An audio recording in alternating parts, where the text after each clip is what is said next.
How's it going, YouTube? This is Weston's Toys and Collectibles, and today we're going to take a look at the Transformers Age of the Primes Deluxe Class Solus Prime.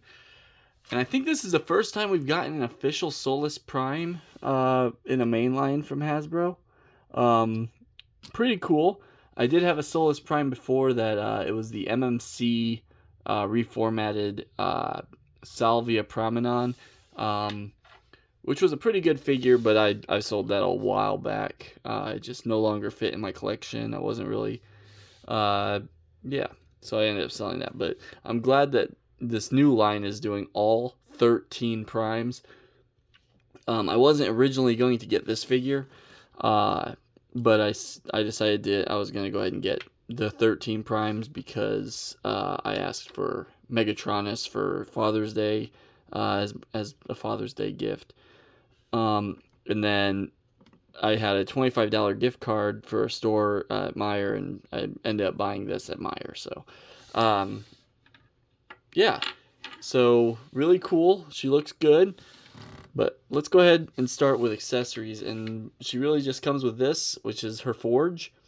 So it has the it splits into three parts: handle, this little grenade thing, and then the head of the forge, which is got some nice paint detailing on it. You got gold line work, and then this little thing here is gold, and then it has some yellow, flat yellow in the middle. And then on the top, in that same flat yellow, but could have used maybe another coat, you have her sigil. But yeah, the yellow doesn't stand out too well unless you get like just the right angle. Like right there, you can see it looks really good on camera. It has this little piece that flips out for weapon storage. It flips out to have a 5mm port. And then you can plug that onto her back as weapon storage. Right here. It sits a little bit low, but and a little bit far out. But yeah, it gets the job done. It looks pretty decent. She can also hold it, of course. We'll pop this back into place. It does click back into place, but you want to take the head off and then slide it in from the back. And there she is wielding her forge so that she can make all the artifacts for the other primes. So size comparisons. So we'll go ahead and pull in some. I'm just going to do size comparisons with fembots in this video. So here she is with the Studio Series 86 RC. Here she is with the Siege Chromia. Here she is with the Legacy Elita 1. And this is really the same mold as Elita 1, but here's Strong Arm, also from Legacy.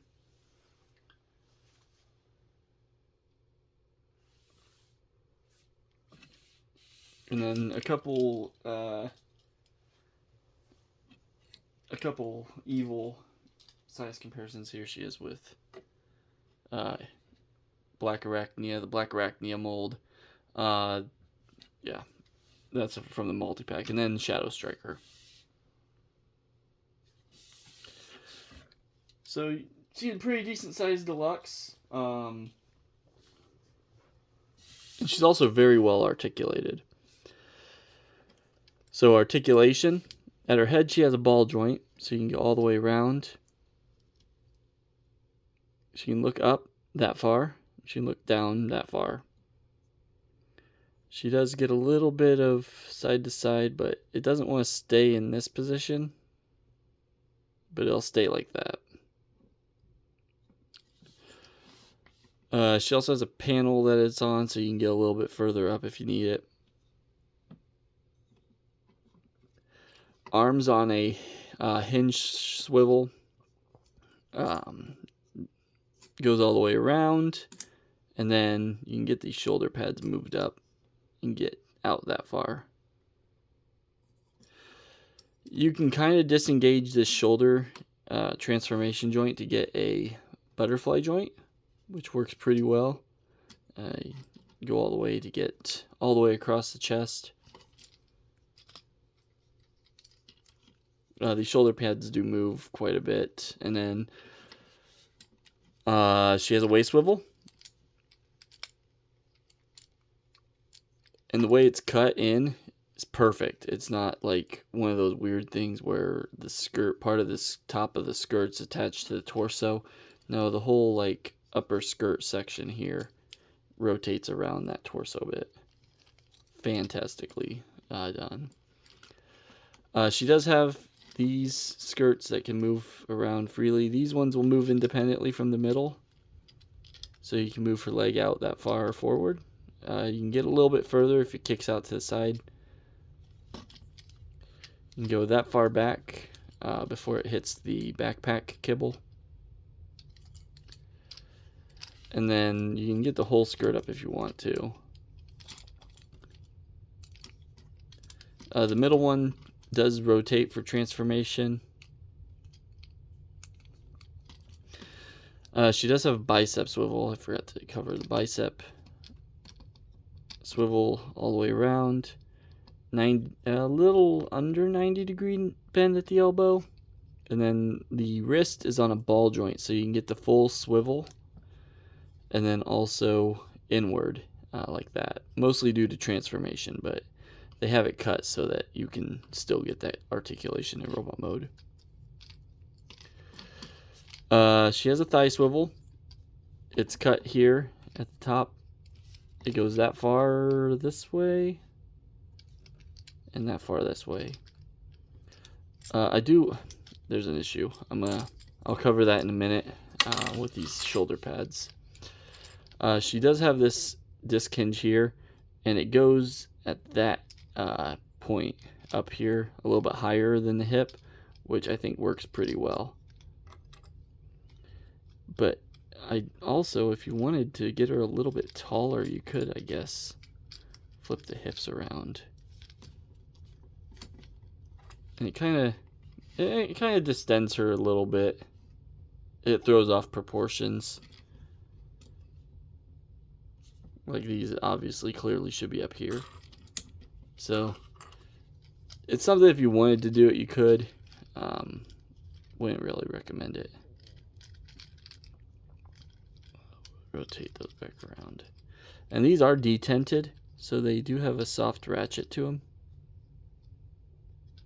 Just on these. So pretty cool.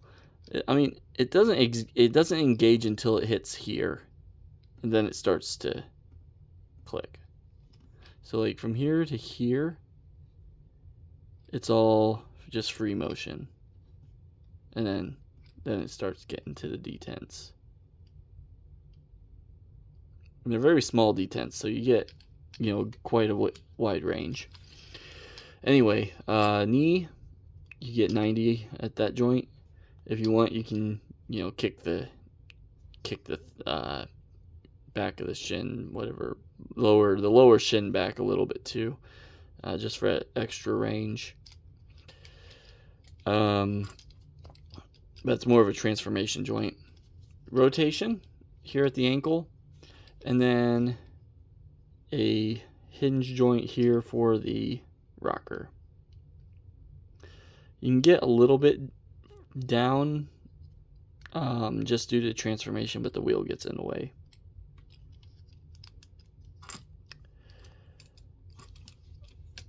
She has that gold and yellow paint everywhere, as well as some silver paint.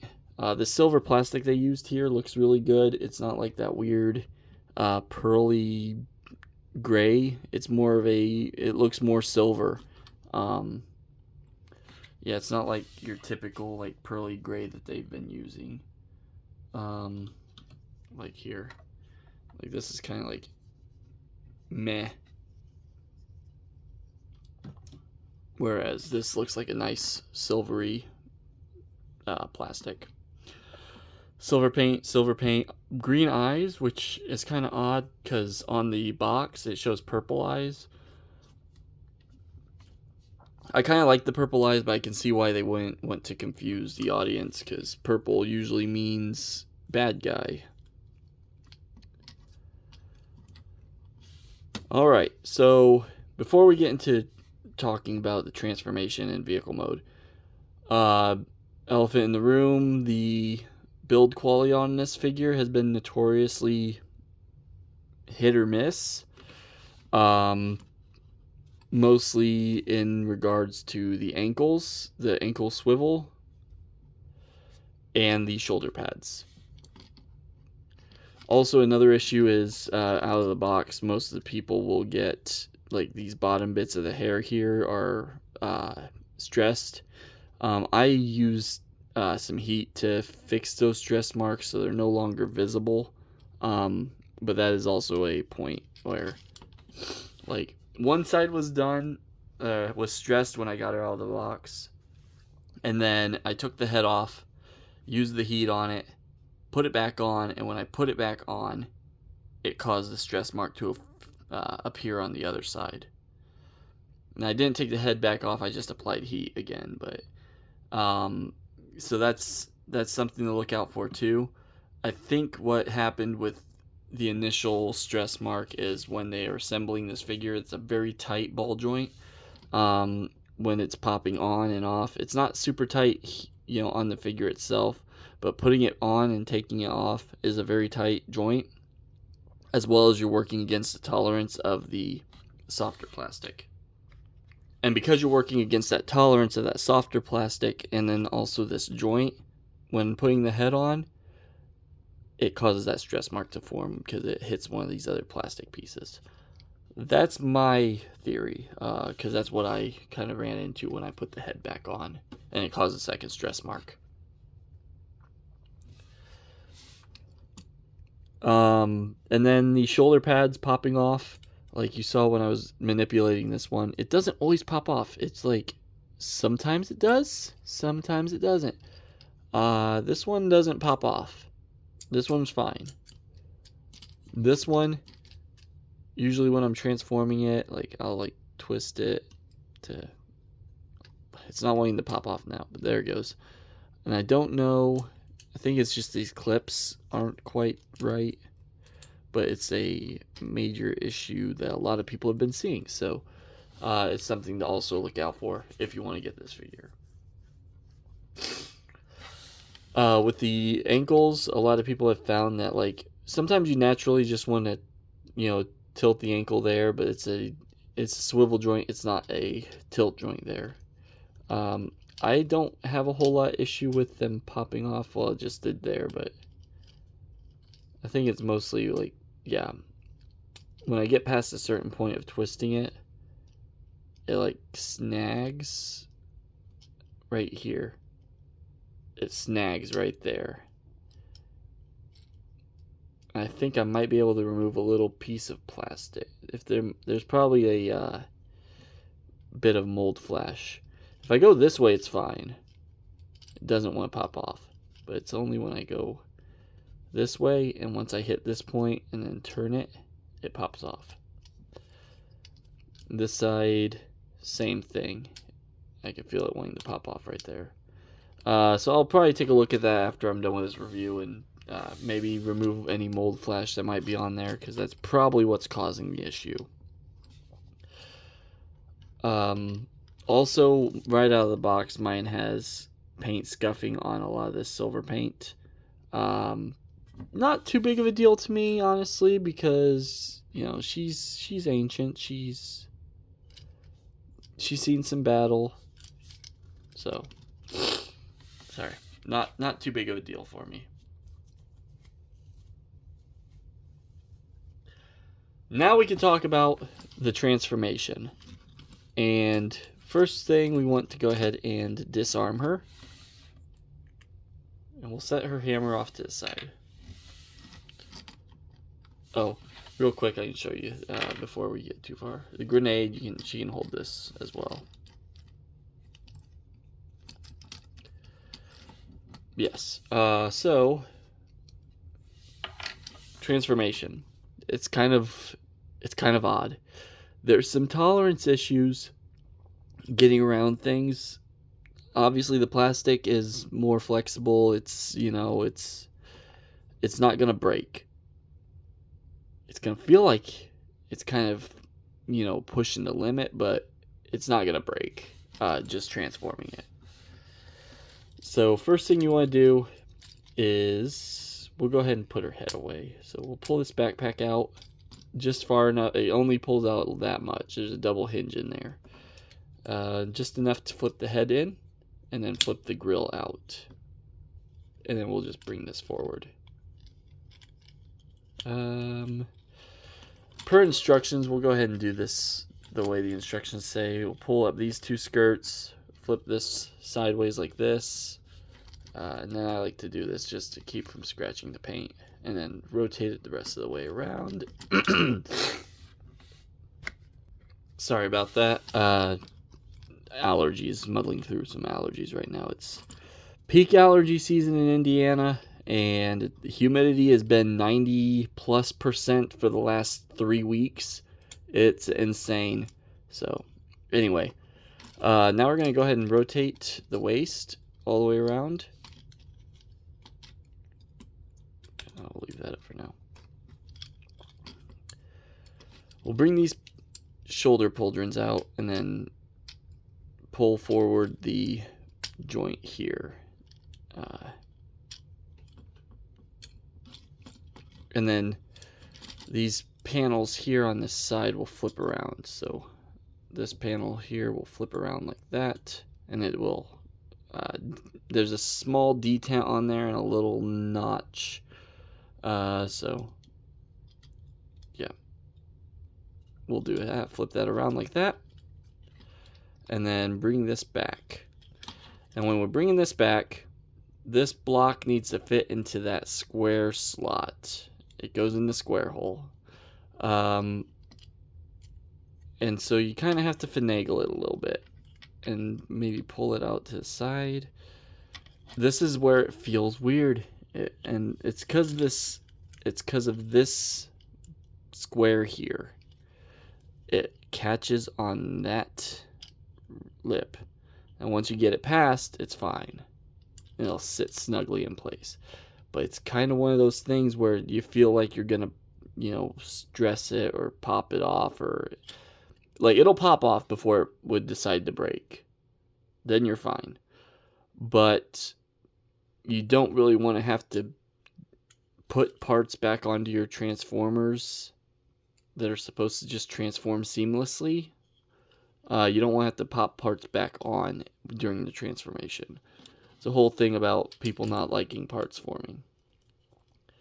Once again, we'll do this on this side again. So bring this around. This one will pop off as I'm doing this. I'm just going to say it right now. Okay, we're going to bring this up and over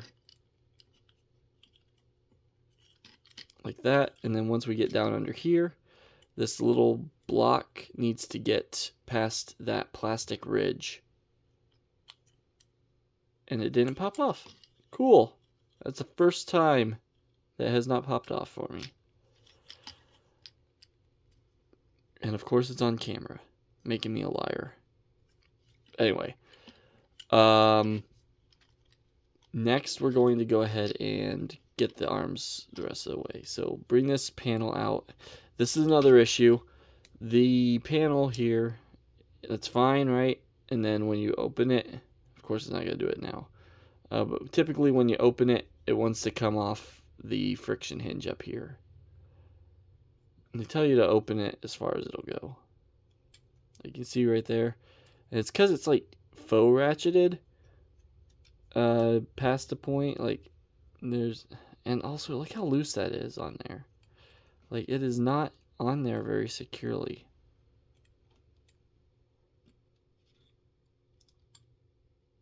Yeah. It's annoying. Anyway, we'll rotate at the bicep joint and bring this down. And this tab here on the forearm, after we flip the wrist in, there's a tab here that's going to go into a little notch here. Once you get that in there, we can tab it into the side here. And that'll lock the hip and the arm into place. Same thing on this side. Flip that fist in and bring this down. That tab goes in that notch. This tab goes into this hole. Like so. And there's the upper body all done. Now we can go ahead and complete the legs. The legs are kind of basic. So you want to fold out these wheels and then flip the heel spur up into the opening and then close that wheel back and then rotate like so. Once again on this side, you're going to open up this wheel, flip the heel up into that slot, close up the wheel. It does, this side clicks, this side doesn't for me. Then rotate, and then these will tab together in the middle.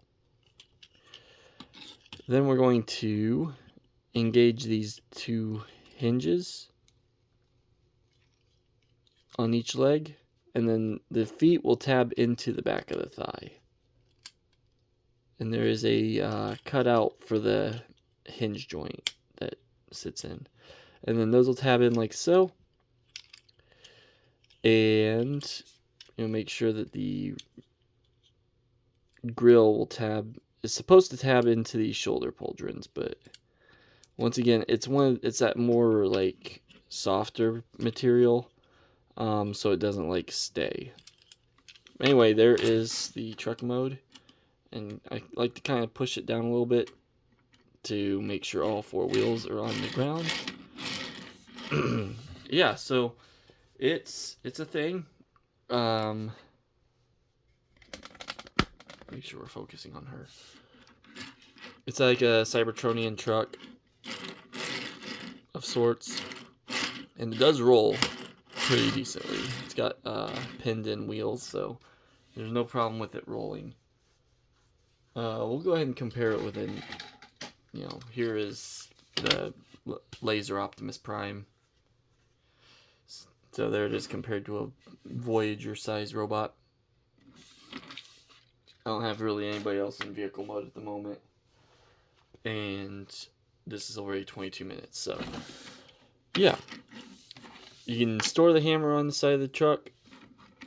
It goes right here on the side of her shin armor. Just plugs in like that. And now she's ready to roll. Yeah. It's a good figure for, the price point. If you want all the primes, you gotta get her. She looks nice. She's very clean in robot mode. Her truck mode's kind of eh. I see what they're going for.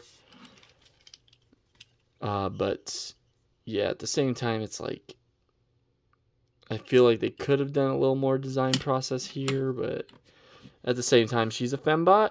She has very little kibble, and they had to do something. So, the whole robot is just under here. Here's a chest, the waist section, the legs, the arms, and it's literally the robot all folded up back here, and then this is her back, this is her skirt, these are her shoulders. That's all it is. So, the mismatched purple, I'm not hating it. It's just kind of weird that you have all this matte, this matte, more lilac purple, and then this dark purple on the more robust pieces. Kind of weird, but it's alright. I feel like she had multiple shades of purple, and then of course she has the gold and the yellow and the silver all, I don't know if any of the yellow shows through on this mode. Oh yeah, on the back here.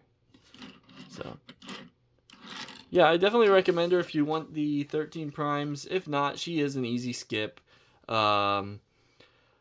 She's probably my third favorite mold from this wave from the first wave of deluxes. Just because I really like the aerial bots, and then she's pretty cool, and then the other one's just, the legacy Bumblebee from animated, and I'm just like, I couldn't be bothered to get it, so I don't have any connection with that character. So yeah, pretty cool. This has been my review of Solus Prime from Transformers Age of the Primes. I recommend getting her if you want her. Thanks for watching, and this has been Weston's Toys and Collectibles.